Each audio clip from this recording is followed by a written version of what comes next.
안녕하세요. 저는 가끔 무료할 때마다 이곳에 들려 여기에 올라오는 사연들을 듣곤 했던 여자입니다.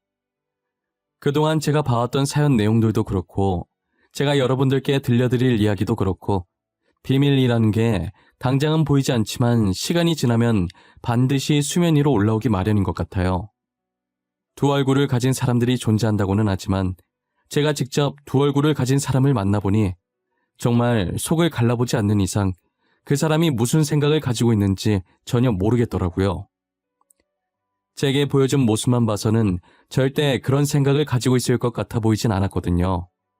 하지만 제가 모르는 그 사람의 본 모습에는 감히 상상도 못할 어마무시한 게 숨겨져 있었죠. 제 사연 속 주인공은 다름 아닌 저희 시아버지와 동서인데요. 지금부터 제가 이 두 사람에게 겪은 일들을 여러분들께 하나씩 이야기해보려고 합니다. 저는 처음부터 시아버지와 사이가 안 좋았던 게 아니었어요. 정확히 시아버지와 사이가 멀어지게 된 건 시어머니께서 돌아가신 뒤부터인데요.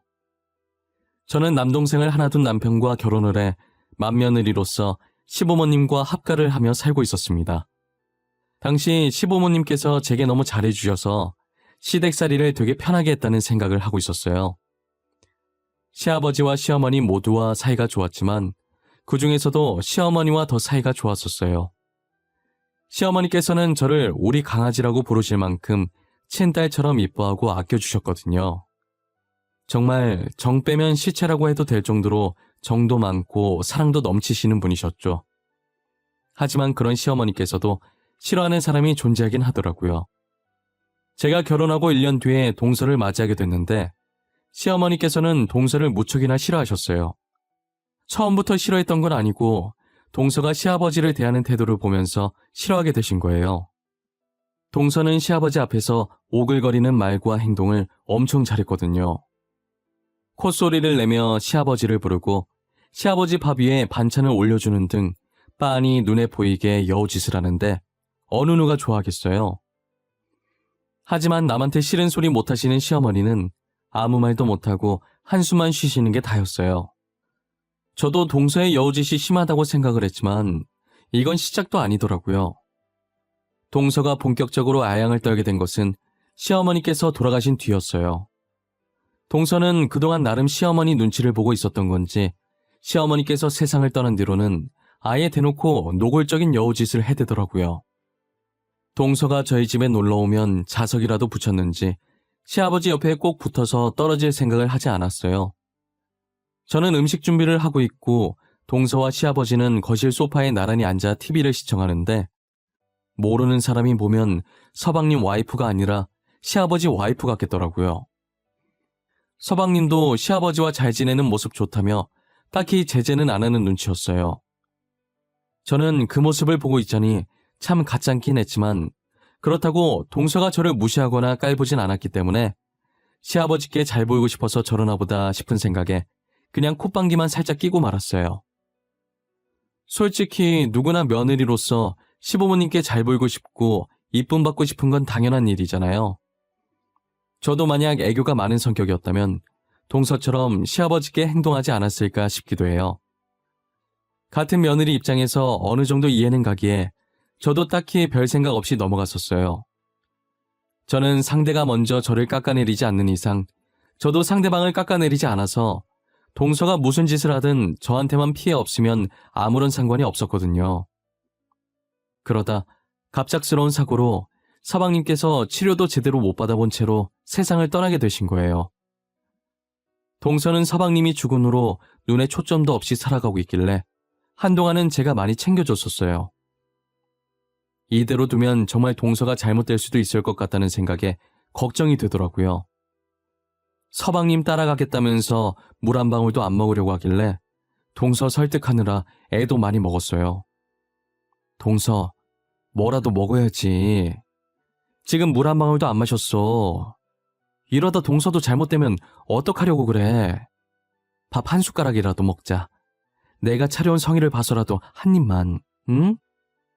형님, 저 진짜 살기 싫어요. 오빠 없이 제가 어떻게 살아요. 전 오빠 없이는 못 살아요. 저도 그냥 오빠 따라갈래요. 그렇게 하게 그냥 저 좀 내버려 두세요. 동서, 부모님 생각은 안 해? 동서가 이러고 있는 거 알면 부모님께서 얼마나 걱정하시겠어. 그런 말 하는 거 아니야. 산 사람은 계속 살아야지. 이제 오빠도 없는데 제가 더 살아서 뭐해요. 저 그냥 오빠한테 가고 싶어요. 이대로 굶어 죽을래요. 그러니까 도로 가지고 나가주세요. 제발요. 동서, 내가 이렇게 부탁할게. 제발 살아.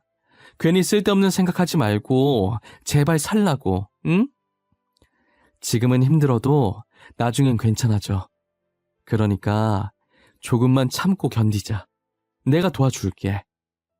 동서가 제 말을 듣고 한동안은 제 품에 안겨서 꺼이꺼이 숨 넘어갈 듯 울더니 그래도 다행히 다시 정신을 차리고 밥도 잘 먹고 씩씩한 모습으로 돌아오더라고요.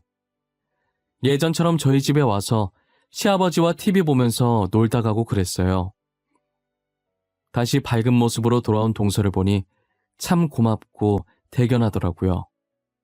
이런 말 하면 안 되지만 저는 동서가 서방님 안 계시면 시댁에 소홀히 할 거라고 생각했었거든요. 그런데 의외로 명절이나 가족 행사 때마다 시댁에 방문해서 일도 도와주고 하더라고요. 시아버지께 알랑방귀 끼는 건 별로긴 했어도 이렇게 꾸준히 시댁을 챙기는 모습에 저는 마냥 여우짓만 하는 줄 알았던 동서를 다시 보게 되었어요. 그만큼 저희 가족을 많이 사랑하고 있었구나라는 생각을 하게 되었죠. 하지만 동서의 행동으로 제가 피해를 받게 될 줄은 꿈에도 몰랐어요. 늘 저를 친딸처럼 생각했던 시아버지신데 비록 지금은 동서를 더 잘 이뻐하시지만 제게도 한결같이 잘해주셨던 분이시거든요. 그런데 동서가 기운을 차린 뒤부터 시아버지도 점점 제게 변하기 시작했어요. 동서는 시아버지에게 자연스럽게 다가가며 서슴없이 지내더니 이제 아예 연인들이 할 법한 손잡기도 시아버지께 했었어요. 시아버지께서는 제지할 생각도 없이 그저 허허하고 웃고만 있더라고요. 아무리 친하다지만 며느리가 시아버지께 이래도 되나 싶을 정도로 붙어 있었어요. 반면에 저는 애교도 없고 무뚝뚝한 성격이라 시아버지께 동서처럼 살갑게 다가가지 못했었죠. 그랬기 때문에 시아버지께서는 당연히 저보다는 애교 많은 동서를 더 좋아하시게 되셨고 제게는 어쩜 그렇게 애교가 없고 싹싹하지 못하냐며 동서를 보고 배우라며 불만을 토로하기 시작하셨어요. 동시에 그동안 시댁살이 하면서 안 받았던 구박을 동서 때문에 뒤늦게 받게 된 거예요. 시아버지께서는 제가 하는 모든 일에 동서와 비교를 하면서 못마땅히 하시기 시작했어요. 하나부터 열까지 동서가 거론되지 않는 일이 없었어요. 집안일이야 제가 알아서 척척 해놓기 때문에 손댈 곳이 하나도 없었지만 항상 성격 같은 면에서 꼬투리를 잡고 늘 동서와 저를 비교하셨죠. 친구분들과 이야기하실 때도 늘 저와 동서 얘기를 하셨었어요. 우리 둘째가 이번에 내 생일이라고 여행권 줬더라. 그동안 고생했다면서 말이야. 어찌나 마음씨가 이쁘던지 편지까지 써서 줬더라니까. 너도 여행권 받았어? 좋겠네. 다들 여행권이 유행인가 봐. 이번에 수철이도 자식들한테 해외여행권 받았다더라고. 그래?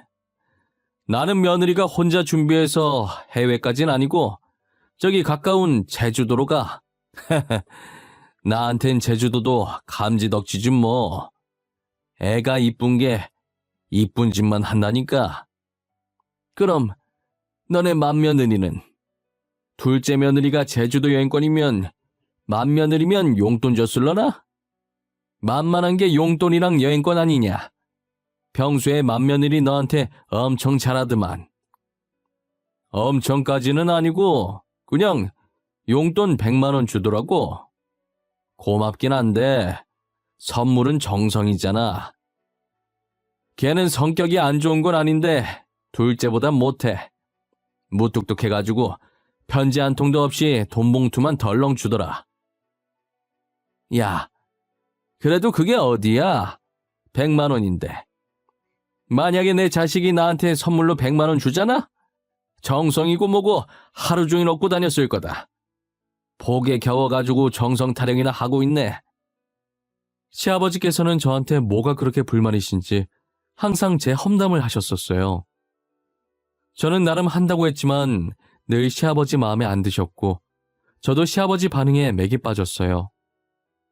시아버지께 잘해도 동서와 비교당하고 못해도 동서와 비교당하는 인생이 된 거죠. 매일같이 욕먹는 저와 달리 동서는 똥을 싸도 칭찬을 받는 지경까지 됐어요. 동서는 매일같이 저희 집에 찾아왔고 시아버지 옆에 붙어 있어서 거의 살다시피 했었어요. 시아버지 옆에서 팔짱을 끼고 콧소리를 내며 애교도 부리고 시아버지 어깨에 머리도 기대고 정말 연인들에게 자주 보이는 행동들을 동서가 시아버지께 하고 있는 거예요. 한 번은 제가 일을 하고 퇴근해서 집에 왔는데 시아버지와 손깍지를 끼고 있는 동서를 보고 기겁했어요. 그렇다고 대놓고 앞에서 티는 안 냈지만 저게 무슨 상황인지 당황스럽더라고요. 저 둘은 자기들 세상에 빠져서 제가 들어온 줄도 모르고 있는 것 같았어요. 저는 순간적으로 저 두 사람이 그렇고 그런 사이가 아닐까 의심도 들었었죠. 그 정도로 두 사람 사이에 선 넘는 행동이 아무렇지 않게 오갔거든요. 그리고 시아버지께서 동서를 부르는 애칭도 그들이 나누는 대화 내용들도 심상치 않았어요.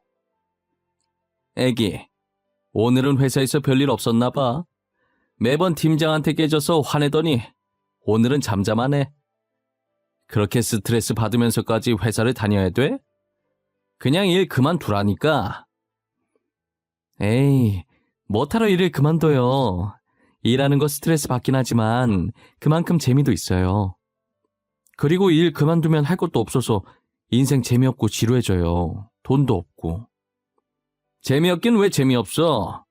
나랑 백화점 가서 옷도 사고 가방도 사고 맛있는 것도 먹고 놀면 되지. 어차피 내가 먹여 살릴 건데 뭐가 걱정이야? 그냥 일 그만둬. 저는 회사가 좋아요. 아직은 그만두고 싶은 마음 없으니까 더 이상 그 얘기는 그만. 진짜 힘들면 그때 그만둘게요. 지금은 다닐만 하니까 제 의견도 존중해 주세요. 알겠죠? 알겠어.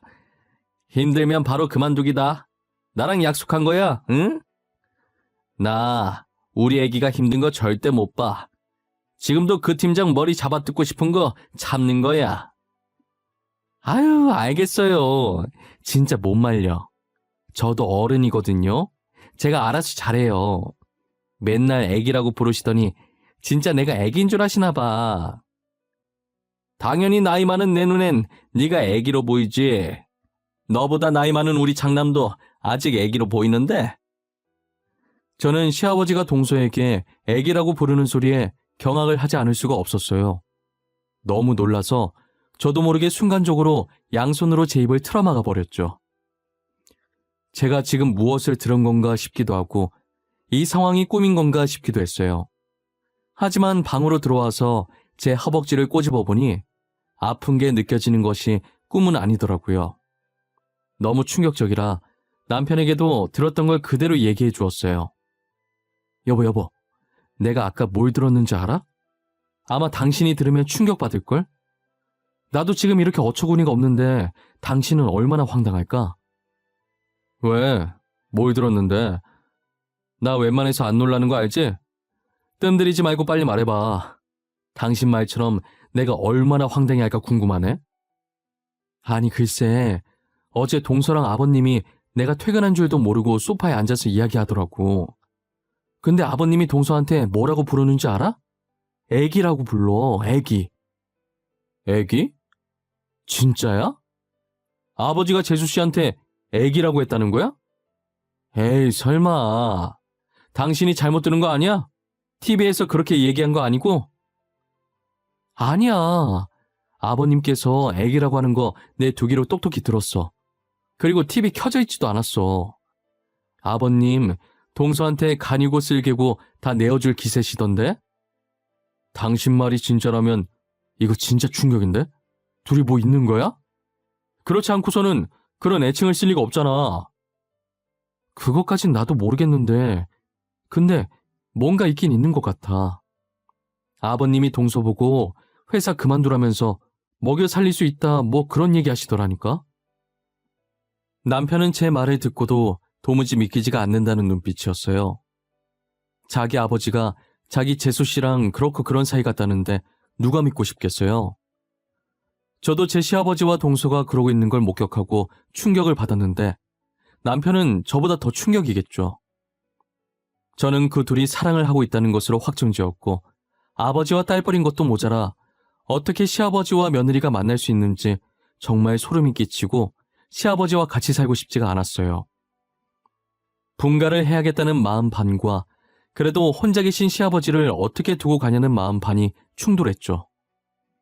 그렇게 고민하고 있을 때 어김없이 동서가 저희 집으로 놀러왔고 제가 있으니 스킨십은 하지 않고 그냥 조용하게 시아버지 옆에 앉아있더라고요. 그러다가 전화 한 통을 받고 다급하게 집을 나가더니 어디론가 뛰어가는 거예요.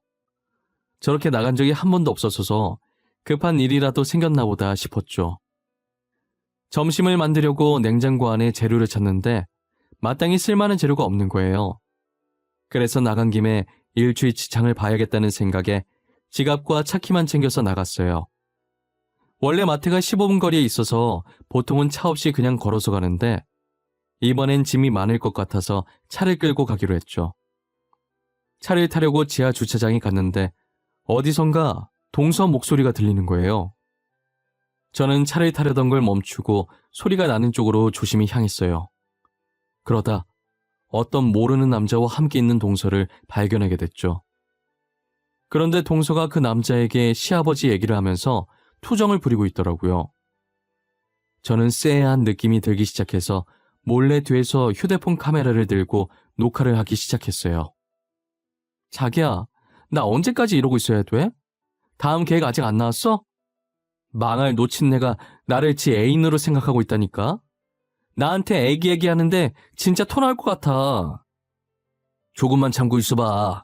그 놓친내 재산이 좀 많은 게 아니야. 아들 사망보험금도 두둑하더니 놓친내까지 돈이 많네. 안 그렇게 생겨서 숨겨둔 돈이 꽤 많아. 그거 다 찾을 때까지만 기다려봐.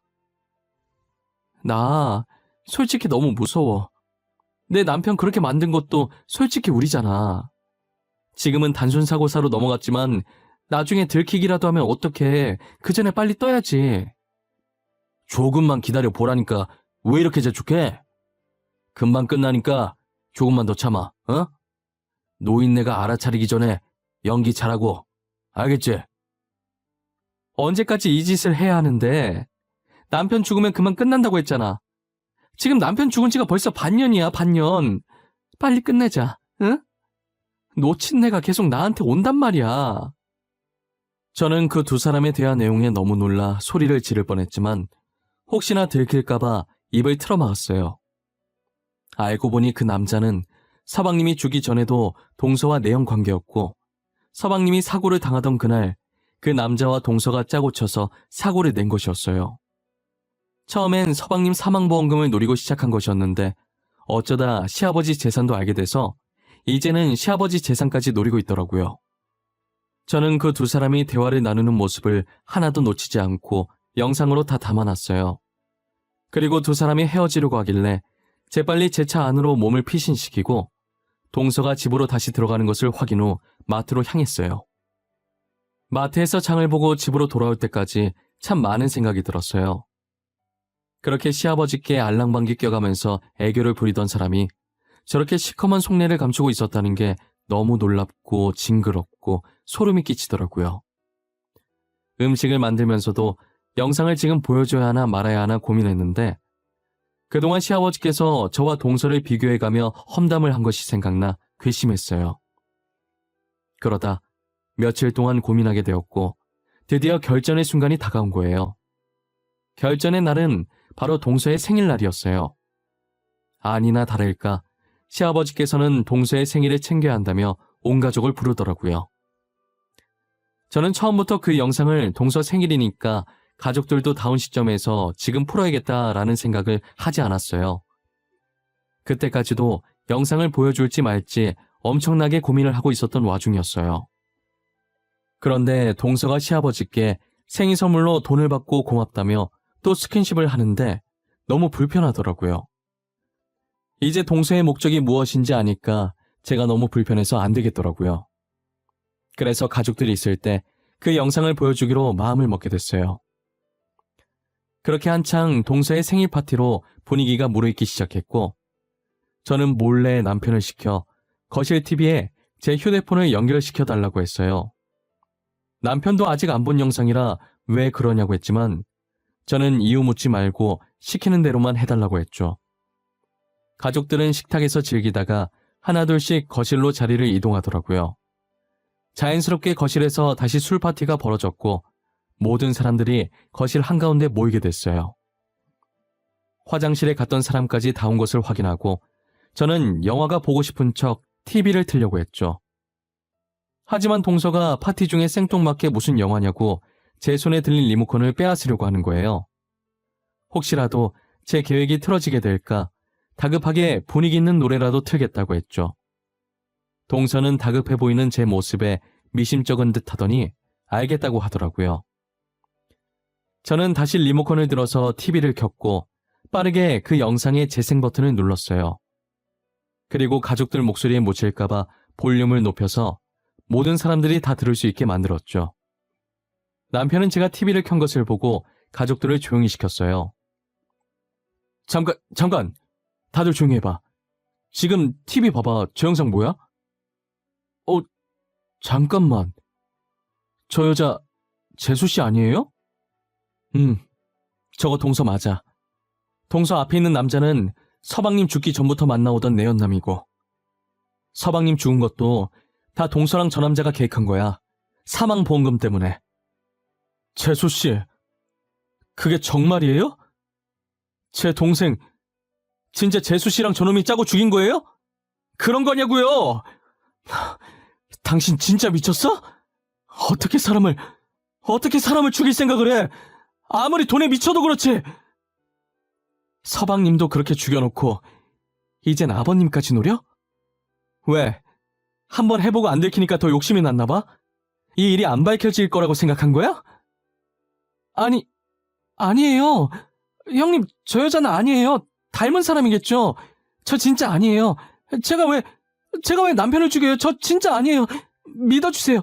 아주버님, 저 진짜 아니에요. 당신 진짜 미친 사람이야. 사람 목숨이 장난이야?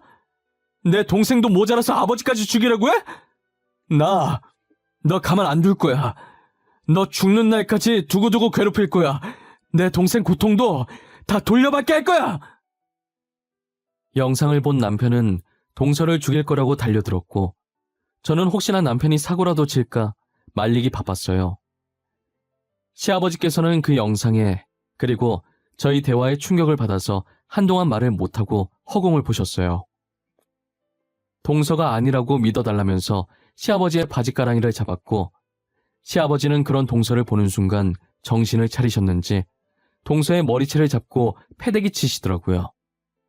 저는 너무 놀라서 소리를 질렀고 남편도 시아버지의 그런 모습을 처음 보고 놀래서 달려들다가 멈추고 시아버지를 멍하니 쳐다봤어요. 시아버지께서는 분이 풀리지 않으셨는지 동서의 몸을 세게 밀쳤어요. 동서를 밀치고서 주저앉아 울고 있는 동서를 보며 입을 떼셨죠. 아프니? 너는 겨우 이 정도밖에 안 했는데도 아파? 그래? 우리 아들은, 가여운 내 아들은 네 손으로 죽여놓고 지금 나한테 뺨 맞은 걸로 아파? 아버님, 죄송해요. 저도 남편을 죽일 줄은 몰랐어요. 저는 그냥 큰 돈을 손에 쥘 수 있다는 말만 믿고 하라는 대로 한 것뿐이에요. 너는 네 손으로 선을 자르면서 이 차 탔다가 사람이 죽을 수도 있겠다는 생각을 한 번도 안 해봤던 거야? 너 몰랐다면 거짓말이다. 부품 중 하나를 손상시켜놓고 어떻게 그런 생각을 안 해? 저 진짜 몰랐어요. 사람이 죽을 거라는 거 알았으면 절대 안 했을 거예요. 저는 그냥 시키는 대로 한 것뿐이란 말이에요. 저 진짜로 몰랐어요. 믿어주세요, 네? 내가 믿어주면 죽은 내 아들이 살아 돌아오니? 살아 돌아오냔 말이야! 당장 내 아들 살려내! 살려내라고! 시아버지께서는 울부짖으며 동서의 멱살을 붙잡고 흔들다가 집에 있는 물건들을 동서 주위로 던졌고, 동서는 죄송하다는 말만 계속하다가 눈물을 닦으면서 집을 나가버렸어요. 저 영상 하나로 저희 집은 말 그대로 초토화가 되어버렸어요. 시아버지는 소리 지르며 울부짖고 남편도 조용히 눈물 훔치고 있었고, 저는 복잡한 심경으로 남편을 달래며 서 있었죠. 두 부자가 한참을 울었고 그나마 제정신인 제가 어질러져 있는 집을 치우고 있었어요. 시아버지께서는 잠긴 목소리로 제게 말을 거시더라고요. 아가, 우리 강아지. 이렇게 강아지라고 불러보는 것도 참 오랜만이구나. 내가 매번 둘째랑 비교해서 기분 안 좋았을 텐데 그동안 내가 미안했다. 아니에요. 저는 벌써 다 잊었어요. 오히려 제가 죄송하죠. 저를 딸처럼 여겨주셨는데 애교가 없어서 아버님께 감사하다는 표현을 못했어요. 네가 무슨... 이제껏 날 돌봐준 것만으로도 다 표현된 건데 이 나이 먹으면서 며느리급이나 나누고 있고 내가 이제껏 나이를 허투루 먹었어. 그런 말 하지 마세요. 저는 진짜 괜찮아요. 너무 마음 쓰지 마세요. 그렇게 마음 쓰이면 지금부터라도 다시 예전처럼 잘해주시면 되죠. 안 그래요? 이렇게 착한 며느리를 두고 내가 그동안 무슨 짓을 했는지 모르겠구나. 이 못난 애비를 용서해 주겠니? 내가 정말 미안했다. 시아버지께서는 진심으로 제게 사과를 하셨고 저는 따뜻한 미소로 답을 했어요. 제 미소를 보자 시아버지께서는 또 눈물을 보이시더라고요. 저는 남편 옆구리를 찔러서 달래드리라고 하고 집을 마저 치우고 있었어요. 어느 정도 치우고 저희는 다시 동서 얘기를 하기 시작했어요. 저희는 당연히 동서와 내연남을 고소하기로 마음을 맞췄어요. 이미 제가 찍은 영상 속에 동서가 직접 범행을 실토하는 내용이 있으니 증거 자료로 충분했고, 혼자 다 뒤집어 쓰기 싫은 동서는 알아서 모든 정황을 다 설명하게 될 거라는 생각을 했죠.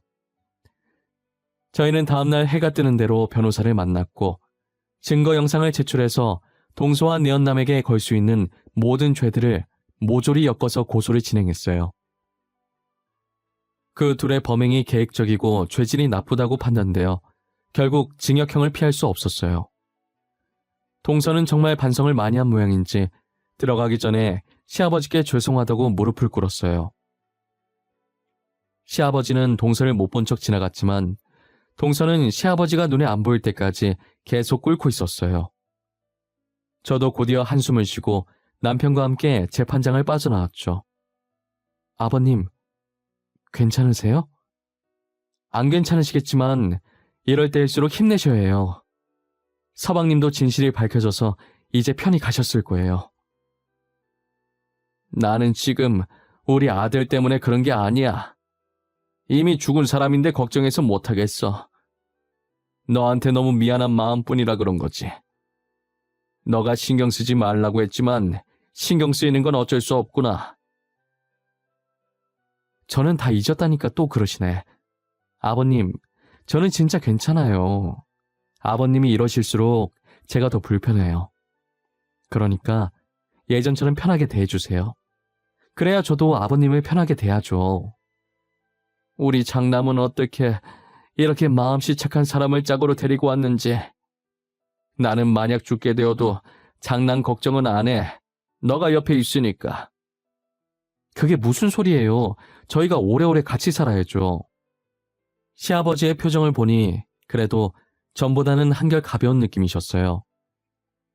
서방님께도 제게도 늘 미안한 마음을 안고 사실 것 같지만 이제는 모든 걸 놓고 저희 곁에서 마음 편히 사셨으면 좋겠어요. 저도 언제나 시아버지 곁에 있으면서 며느리이자 딸이 되어 드리려고 마음먹었어요.